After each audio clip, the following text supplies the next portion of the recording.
Hello and welcome. Thank you so much for joining me on my program. I appreciate you wherever you are connecting from. If you are joining me from any part of the world, I thank you very much for your contributions on this channel. Please kindly subscribe if you have not subscribed, and also click the notification bell so that you'll be notified each time I upload a video. You will be among the first to receive it. In this channel, I bring information to your doorstep.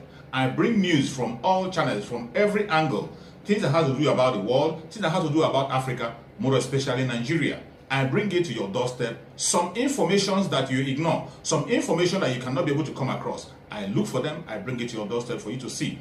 Every video you see on this channel is for educational purpose, to keep you up and get you aware of what is happening in the contraction called Nigeria, more especially. I bring the information to your doorstep.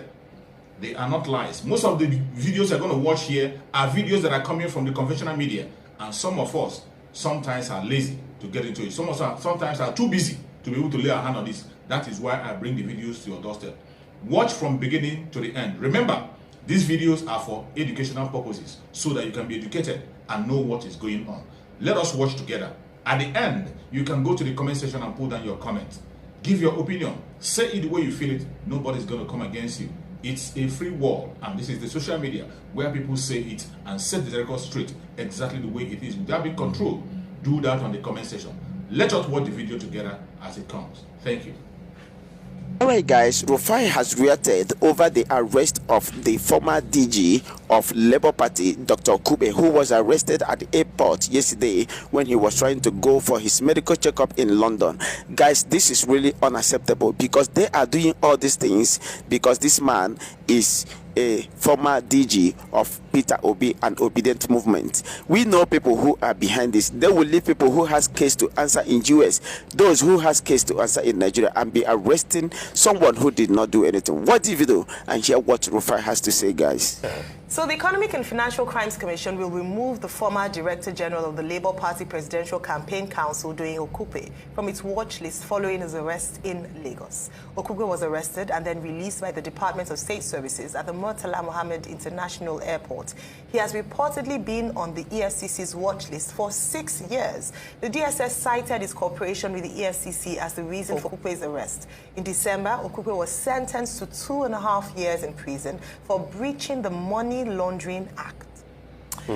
All right, so I hear apologies have been made. But but apologies are not good enough, because when the news spreads, the apology doesn't spread as fast.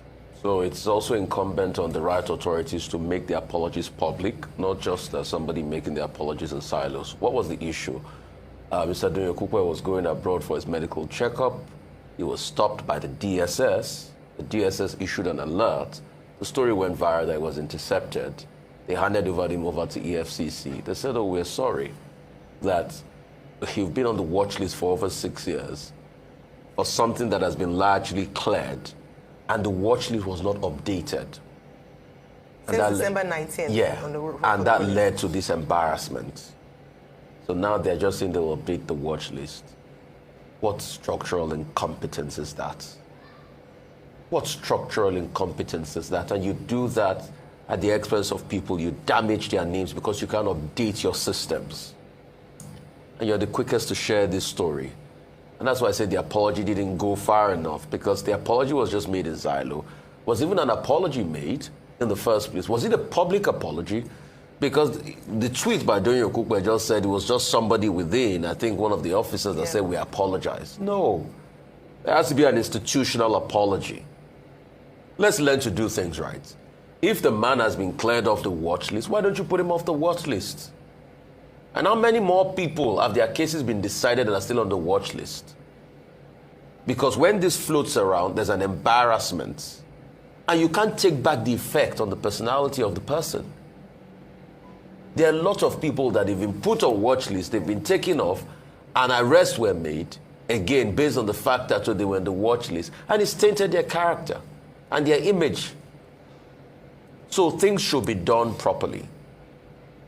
Apart from the cocoon apology, it should be made to be done properly. And all of this is also a big deal because it's politics season. But here we will get to the nitty-gritty. What are the facts of the matter? These are the facts of the matter we have said. The fact of the matter, he was arrested by the DSS, taken to EFCC. EFCC said, we are sorry. We did not know that this has been cleared. We should take you off the watch list.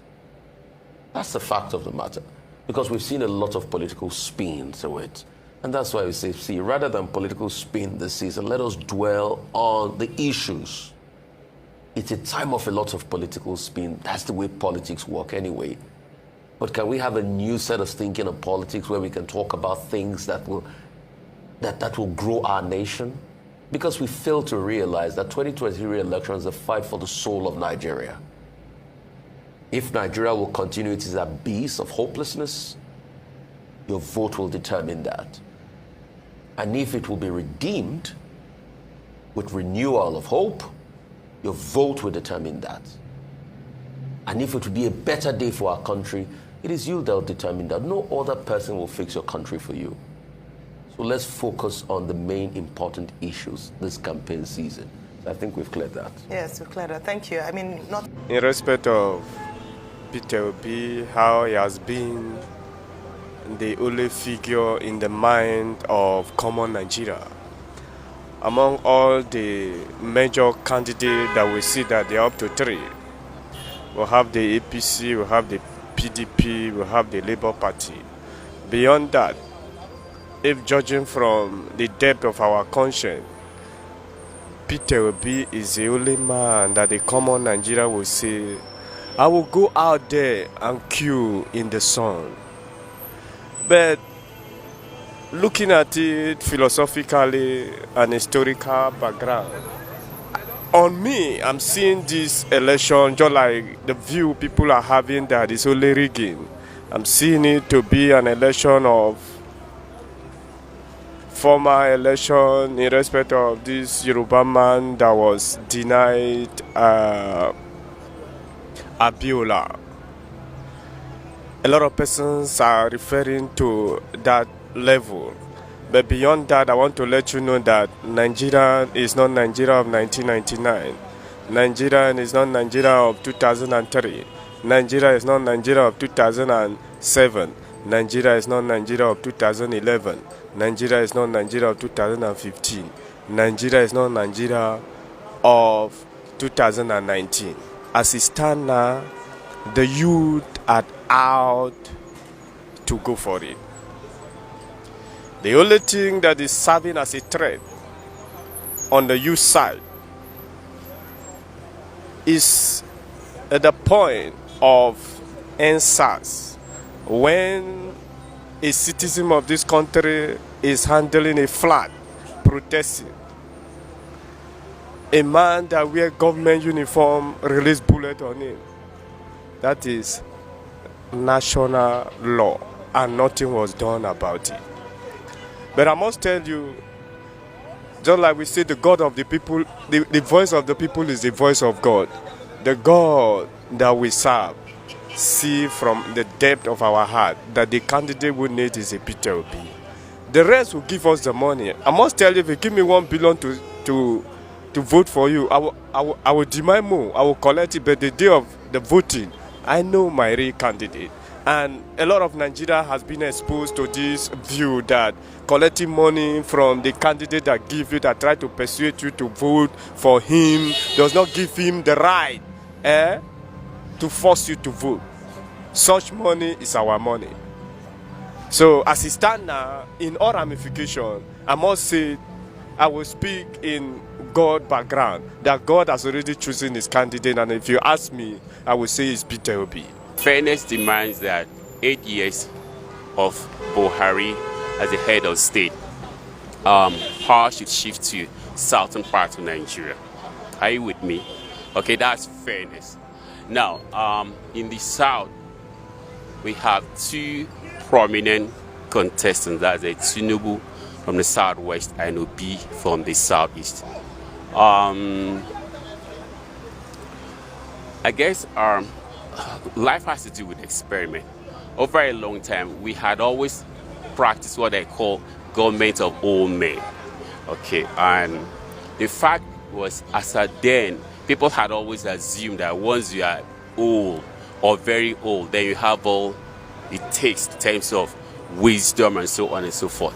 But then, since change is the only thing that is constant in life, the West and Americans are come to realize that, look, let us also experiment people that are like 50, 45 to like 60. Okay, let's take it like 45 to 65.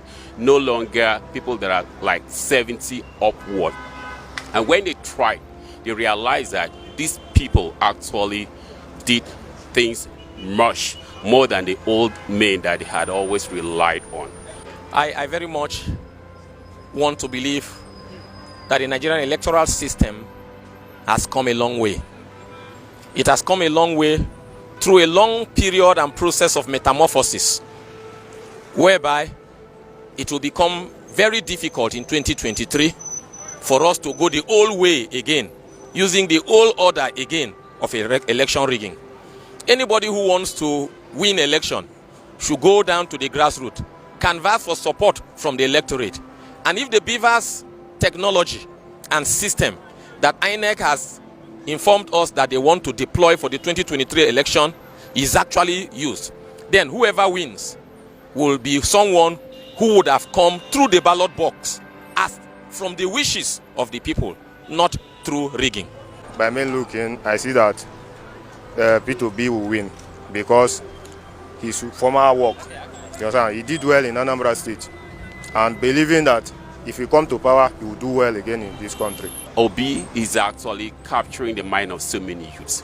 And INEC had revealed that on their database, we have over 65% of youths registered voters. So if we have 65% of youths as registered voters, then it means that Obi will definitely have it if fairness is there. Do you understand? Because I mean, we are talking about somebody that can get up and do something for you, and not somebody that will not, not somebody that be struggling. The position of a president demands that you should be strong enough to attend meetings in the night, in the day, in the afternoon, whenever you are called upon. Only on exceptional cases that you should ask your VP to go and attend those meetings for you. You understand my point? So when you are bringing on a man that is already struggling at 89 years plus, what do you expect?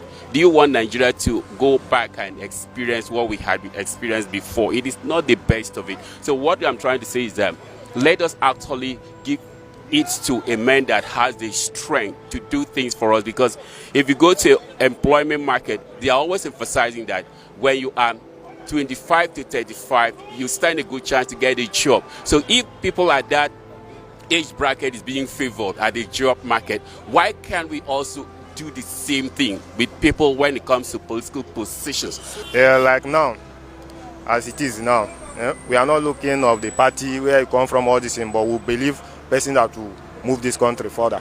So we believe in P2B that if you come, we'll move this country further. Obi is a great Nigerian leader and patriot. Obi is someone who has distinguished himself.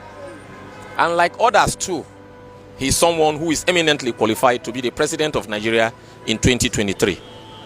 However, it is not for me to decide who will be the president, but for us Nigerians collectively to decide who will be the best, who will be the next president. But I will advise Nigerians, go on that day, cast your ballot for the man you feel is the best person. Atiku has been vice president of Nigeria. Under the PDP administration, they did well. Tinubu has been governor of Lagos State. During his tenure, he repositioned Lagos. Kwankwanso has been governor of Kano State. He too pathfinded certain good things for Nigeria. Together with other candidates, I think they are good enough. Nigeria, for the first time, is being given opportunity of making choices from among people who are reasonably good enough to be the president of Nigeria. You can see that the campaigns have gathered momentum from north, south, east, and west. They have started thickening up. The issues have started coming up. The contenders have started being separated from the pretenders. And we can clearly see that the issues that are before the various candidates and the various political parties are clear. Economy, unity, security, and the future of Nigeria. The issue is that Nigeria have, they have faced many things, and during his regime as a governor, he did well, because I'm from Anambra, I'm from Oka South, So he's someone that made us proud in the past. So we believe in this present election, if not the ringing of a tin, I don't think any other thing will stop him, because he's the savior we've been looking for. That's just it. You understand? Because he did well as a governor in Anambra during his own tenure. So being a president of Nigeria, I believe Nigeria it will turn Nigeria around. So if not the ringing, I believe the next president we're expecting is Peter Obi. Yeah, he's going to win. If there is no any mago, any manipulation, I believe he will win. Yeah, with the love I'm seeing from the north, because as you see, we are in the north houses, Yeah, it's somehow, it's part of because from the east we call them north.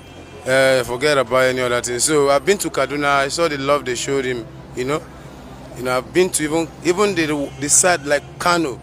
I went to Kano like 3 weeks back, The love they are showing him over there shows that, yeah, everybody is for him. But just the ringing of a thing that will make him not to win, that's all.